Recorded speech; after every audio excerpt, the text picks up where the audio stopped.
Assalamualaikum warahmatullahi wabarakatuh. Waalaikumsalam warahmatullahi wabarakatuh. Selamat siang teman-teman. Siang. Gimana kabarnya? Baik. Sudah makan semua? Sudah. Ada yang belum? Sudah. Ada yang belum? Ada. Siapa yang belum makan? Saya. Berapa orang? Coba ngajukan tangan. Mananya? Kalau ada yang belum makan nanti Bapak traktir. Oh iya, Tapi kan tadi sudah bilang sudah semua kan? Belum. Kan tidak ada yang mau. Belum, Pak. Belum makan nih, Pak, sekarang. Sebelum masuk ke pembelajaran, kita absen dulu ya. Iya, Pak. Harus, Pak. Boleh kenyang. Kenal saya. Muhammad Fikri, Muhammad Usman, Miftahul Khairi, Hadir. Isnaini Fajriyah, Nurul Aida Suryani, Ainun Najib, Alif Alvin Husairi, Hadir. Muhammad Yasin, Septiara Ayu Ramadina, Saida Aprilia, Ada. Salman Firmansyah. Enggak hadir. Bolos, Pak. 3 kali pertemuan Bapak dia sudah tidak masuk. Iya. Ini kalau ketemu Bapak hukum. Iya, alhamdulillah ya, Pak. Konsekuensinya kalau 3 kali pertemuan Bapak tidak masuk, nanti Bapak hukum suruh sekojang atau dari gedung sekolah 10 Maraton, kali. Pak. Ya. Aduh, Pak. Sekaligus dihukum, sekaligus melatih fisiknya agar menjadi kuat. Iya, Pak. Iya. Kan seperti itu. Iya. Kita menghukum siswa itu harus sesuai dengan didikan juga. Iya. Kiranya bermanfaat bagi mereka. Ya. Baik, sebelum memulai pembelajaran, kita mulai dengan pertama kali dengan doa agar supaya pembelajaran hari ini berjalan dengan lancar. Amin. Hadiniyah wala kulli niyatin sholihah. Al-Fatihah.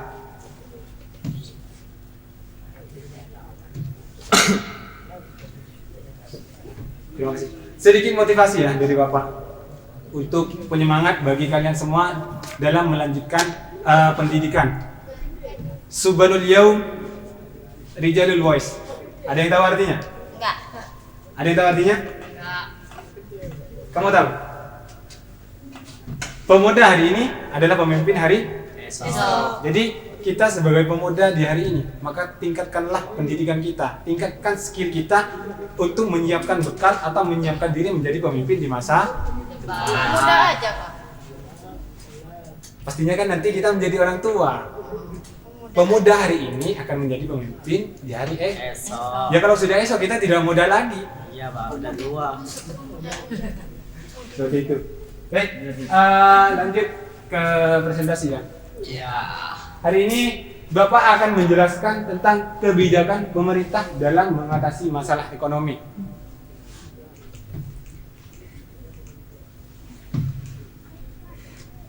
Kebijakan pemerintah dalam mengatasi masalah ekonomi. Kira-kira ada yang mengetahui tentang kebijakan? Apa itu kebijakan? Peraturan. Ya, kebijakan itu lebih ke peraturan atau sistem yang digunakan oleh pemerintah untuk mengatasi masalah Ekonomi. Kalau di sekolah contohnya peraturan siswa agar siswanya tidak telat, agar untuk menunjang perkembangan sekolah itu pasti adanya aturan. Dan di dalam negara pun itu pasti ada aturan atau kebijakan untuk mengatasi masalah. Pemerintah harus sigap dalam mengatasi masalah ekonomi karena ekonomi sendiri merupakan ujung tombak dari sebuah kemakmuran negara. Sekaya apapun negara Indonesia, sehebat apapun SDM-nya, tapi kita tidak tahu bagaimana mengelola kekayaan tersebut, kita tidak akan menemukan yang namanya kemakmuran. Kekayaan alamnya sedikit, SDM-nya juga sedikit, namun dikelola oleh sistem yang bagus, maka mereka pun yang tidak mengetahui, pemerintah bisa meningkatkan skill mereka. Makanya adanya kebijakan di sini untuk mengatasi masalah perekonomian, agar ekonomi yang dijalankan itu selaras dengan keinginan pemerintah. Itu. Yang pertama, kebijakan pemerintah dalam mengatasi masalah ekonomi, yaitu kebijakan moneter. Moneter. Coba Mas, sepertinya sampean ngantuk. Bisa dibaca keterangannya tentang kebijakan moneter. Kebijakan yang mengatur pasokan uang dalam perekonomian negara. Ya, kebijakan yang mengatur pasokan uang dalam perekonomian negara. Maksudnya begini, uang yang beredar di masyarakat. Kalian pegang uang semua? Enggak. Pegang uang semua apa tidak? Enggak pegang ada di dompet, Bapak. Enggak pegang, ada di Dompet. Sama halnya dengan kebijakan pemerintah, kebijakan moneter. Adanya kebijakan moneter di sini yaitu agar supaya masyarakat itu tidak terlalu banyak memegang uang. Karena ketika kita terlalu banyak memegang uang, contohnya kita hari ini punya uang 100, pastinya dalam pikiran kita mau belanja apa hari ini, Iya. ya kan? Makanya adanya kebijakan pemerintah tidak terlalu banyak, masyarakat itu tidak terlalu banyak memegang uang agar mereka tidak terlalu boros, tidak terlalu boros. Ketika mereka boros, yang ada di pikiran mereka hanya belanja, mereka lupa akan kewajiban mereka untuk memenuhi kebutuhannya sebagai makhluk hidup. Mereka tidak mau bekerja. Buat apa kerja? Sudah punya uang banyak, seperti itu kan? Ketika kita tidak mau bekerja, pengangguran meningkat. Ketika pengangguran meningkat, justru ekonomi merosot. Seperti itu. Ya. Dan adanya kebijakan moneter itu untuk menangani yang namanya Inflasi. ketika ada uang terlalu banyak, kita membeli barang, memborong barang, seakan-akan gimana ya? Barang tersebut nilainya itu menurun. Bukan barangnya yang nilainya menurun. Uang itu seakan-akan uang itu nilainya menurun dan harganya tinggi. Si Saida memborong yang namanya buku dalam satu toko. Karena buku diborong sama Saida, permintaan meningkat dari toko tersebut, meningkat ke suppliernya. Pak, saya kirimin barang buku. Barang saya di toko sudah habis. Karena permintaan meningkat, membuat harga suatu barang itu naik. Karena disebabkan yang namanya barang dalam suatu toko itu langka. Akibat diborong oleh masyarakat. Jadi pencegahan inflasi ini agar nilai barang serta nilai uang itu setara. Tidak terlalu mahal dan tidak terlalu murah. Yang kedua, yaitu kebijakan fiskal. Mas yang di depan, bisa dibaca? Minta tolong. Kebijakan Pemerintahan. pemerintahan dalam mengelola. Saya aja yang baca. Ngantuk ya, Mas? Saya aja yang baca. Coba diwakilkan ke Mbak Saida. Kebijakan pemerintah dalam mengelola perekonomian ke kondisi yang lebih baik dengan penyesuaian penerimaan dan pemasukan negara. Dengan penyesuaian dan penerimaan pemasukan negara. Ada yang punya motor di sini? Ya, Di rumah.